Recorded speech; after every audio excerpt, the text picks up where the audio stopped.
guys, ito ng kaabang-abang sa episode sa Batang Quiapo. Matapos ngang magkabukingan itong si David, Rigor, at Marites sa toong pagkatao nito at pagpapanggap ni David bilang anak ni Ramon, hindi pa rin naniniwala itong si Rigor sa ginagawa ni David. Kaya naman napilitan itong si Marites na kunin ang ebidensya doon sa kwarto ni David. Maya-maya inilabas ni Marites ang baril na nasa kwarto ni David.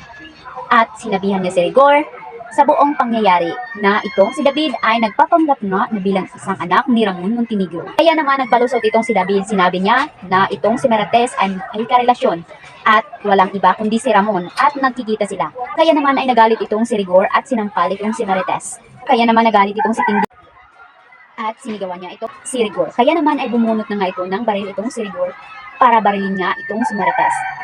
Maya-maya ay dumating na nga itong si Ramon na galit at gusto na niyang patayin itong si David dahil niloko siya nito ng matagal na panahon. At insakto nga nag-aaway ang pamilyang Di Magiba sa loob ng bahay. Kaya naman pinaputukan ito ni Ramon ng baril at sinabing, "Lumabas ka dyan, David.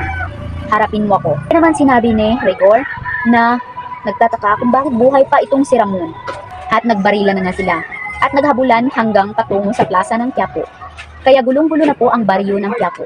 Maya-maya naman ay dumating na nga itong si Tanggol at hinahanap rin itong si David dahil ninakaw ni David ang buong pagkatao niya at galit na galit rin ito, kaya naman gusto niya ring patayin mismo itong kapatid niyang si David.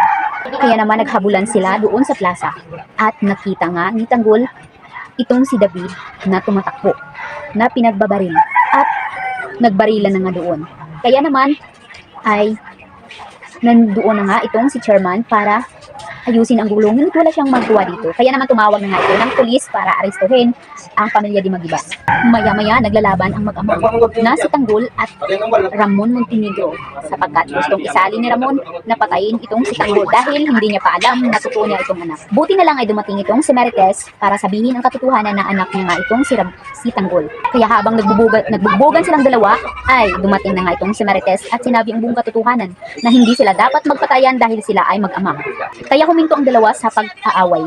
Maya-maya ay dumating na nga itong si Rigor at pinaputukan itong si Ramon at Tanggol na nag-aaway. Kaya naman lumaban na itong dalawa.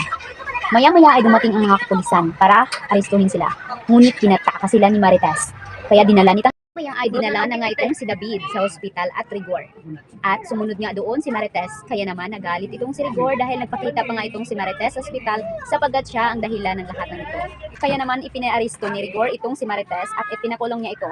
Sino kaya ang makakatulong ni Marites para makalanggol itong ama niyang si Ramon? At nang sila ay nakatakas na ay pumunta na nga sila doon sa kanilang bahay, ngunit nasundan pa rin sila sa mga kapulisan. Kaya naman, sino kayang masasawi dito? Si Ramon ba? O si Tanggol? Yan ang ating abangan sa susunod pa nating mga episode, kaya huwag kalimutan mag-subscribe, hit the notification bell para palagi kang updated. See you in the next video.